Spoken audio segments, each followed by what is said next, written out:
publik atau barang subsidi dijual di atas harga subsidi itu adalah pidana ekonomi. APBN kita digunakan tidak pernah diukur dengan hasil, tapi hanya digunakan bagaimana uang itu habis. Jadi KDKMP ini ada disebut sebagai intervensi negara lah. Banyak orang mengatakan bahwa ini proyek yang sifatnya halusinasi. Kelas menengah kita ini adalah kelas menengah burjuis, kapitalis, individualis, dan sangat materialistis. Yang hanya tidak punya lagi moral.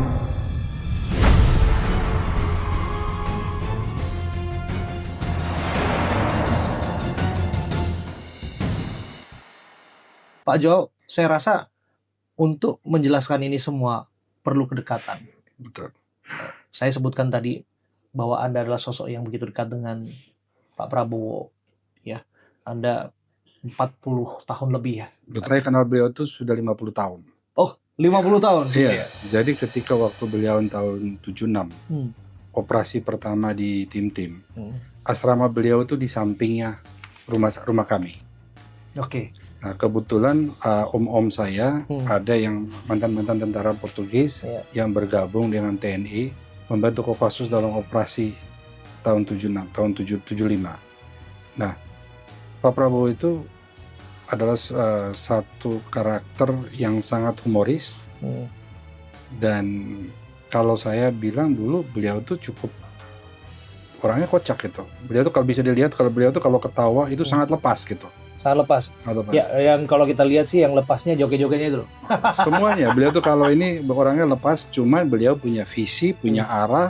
Beliau tahu bagaimana harus bersikap, bagaimana harus bertindak.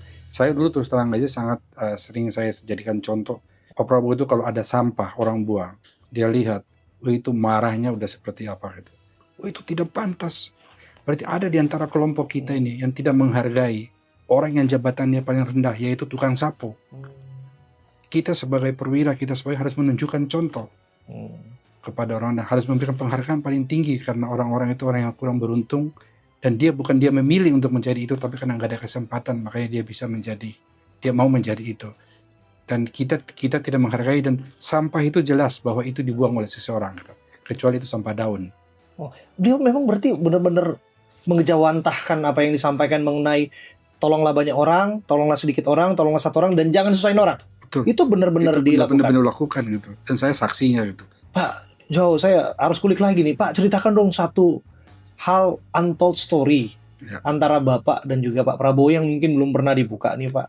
Atau cerita yang menjadi kenangan, menjadi penguatan atas apa yang Anda lakukan hari ini adalah bukan berdasarkan kedekatan tapi sesungguhnya berdasarkan pengertian. Saya cerita sedikit. Saya waktu setelah beliau terpilih, saya sempat dipanggil, sempat ditawarkan beberapa jabatan, dan saya berani ngomong di sini dan silakan disiarkan. Dan waktu itu saksinya adalah Pak Hashim dan Pak Safri gitu.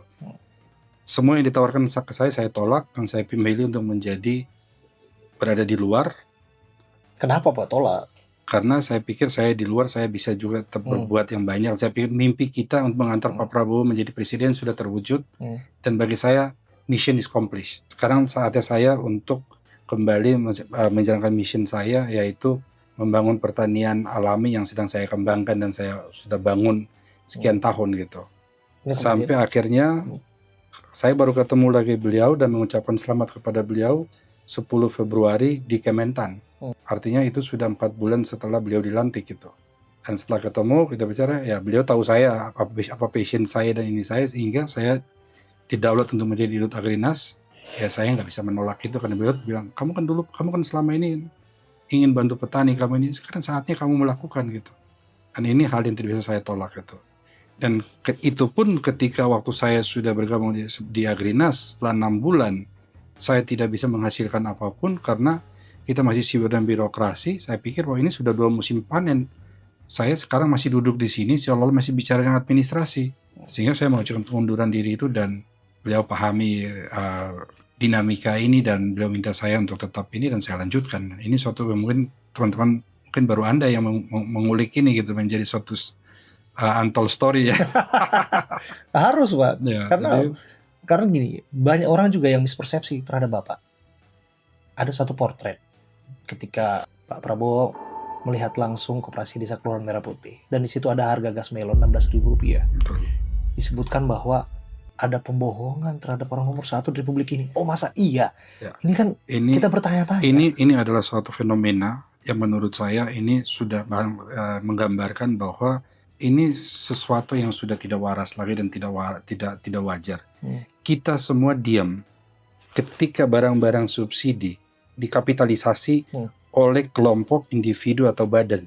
Ada orang yang menjual gas melon di atas 16.000, harusnya kita bertanya, kenapa kamu jual di atas 16.000? Kalau orang jual minyak kita di atas 15.700, kenapa kamu jual? Ini kan subsidi dari uang rakyat, barang milik rakyat, barang milik publik. Kenapa Anda kapitalisasi? Anda mengambil untung dari itu. Harusnya Anda menjadi fasilitator untuk memastikan bahwa rakyat mendapatkan hak yang harusnya dia dapat. Gitu. Yeah. Barang publik atau barang subsidi dijual di atas harga subsidi itu adalah pidana ekonomi. Itu cukuplah. Saya pikir di zamannya Pak Prabowo saat dan Pak Prabowo saya yakin bahwa beliau akan melakukan itu dan saya pikir beliau akan juga mendengarkan apa yang kita diskusikan di sini. Beliau sudah sangat memahami ini dan beliau tidak ikhlas dan tidak menerima kenyataan itu, makanya salah satunya kita bikin koperasi ini. Dan semua semestinya harus tegak lurus, Pak. Nah, apa yang disebutkan dalam bentuk impres itu. Betul. Bahwa salah satunya misalnya ada klinik-klinik yang di sana ya, ketika kemudian ada video ataupun tayangan dia ada operasionalnya. Tapi sebagai bentuk layanan kesehatan ketika tidak jadi sorotan dan dia dipertanyakan keberadaannya. Itu tuh seperti apa sih, Pak? Nah, ini saya pikir ya tidak elok kita sampaikan tetapi kepada publik, tapi kita harus terbuka, kita harus melihat bahwa ini fakta dan kenyataan. Setiap kegiatan pemerintah itu selalu hanya bagus ketika ada kunjungan. Ada seremonialnya. Ada seremonial. Sebatas seremonial, habis itu selesai, barang-barangnya kembali hilang. Dan itu apa ininya gitu? Apa kita mau hidup sebagai negara yang fake nation gitu, negara palsu yang hidup dengan hal-hal yang menurut saya sangat tidak elok dan sangat tidak pantas kita dalam bernegara gitu. APBN kita digunakan tidak pernah diukur dengan hasil, tapi hanya digunakan bagaimana uang itu habis. Luar biasa, Pak. Kalau kita lihat potret ya belakangan ini, ada yang dianggap orang dekat dengan presiden menjalankan program lokomotifnya juga ya, tersandung kasus tata kelola di BGN misalnya. Ini menjadi sesungguhnya pelajaran wanti-wanti ke depan. Bapak menyebutkan sejarah membersamai dengan Pak Prabowo sebagai seorang yang mengenali beliau, suasana batinnya, memahami visinya, dan tentu punya tanggung jawab besar di sini, Pak, untuk tidak mengecewakan beliau, Pak. Sangat, bukan hanya beliau. Bagi saya, beliau mungkin sudah selesai dengan hidupnya, tapi bagaimana visi beliau ini adalah bagaimana mengeluarkan masyarakat kita dari kondisi yang ada sekarang ini dan kita tidak bisa mengecewakan rakyat gitu. Luar biasa. Terakhir Pak Joao, apa yang ingin Bapak sampaikan? Mungkin bisa bicara mengenai kutipan atau statement yang mungkin tidak pernah Bapak lupakan terkait dengan persahabatan Bapak dengan Pak Prabowo 50 tahun lamanya. Bagaimana visi beliau, bagaimana percakapan kopi ya Pak ya. Bapak memberikan saya kopi, terima kasih Pak. Tapi bukan Bapak orang yang pertama Pak. Pak Prabowo sudah memberikan saya kopi hamba. Baik, terima kasih. Saya sudah menikmati juga kopinya Pak. Dan saya sudah berbicara mengenai visi juga dengan beliau. Tapi tentu Bapak lebih dalam jauh daripada itu Pak.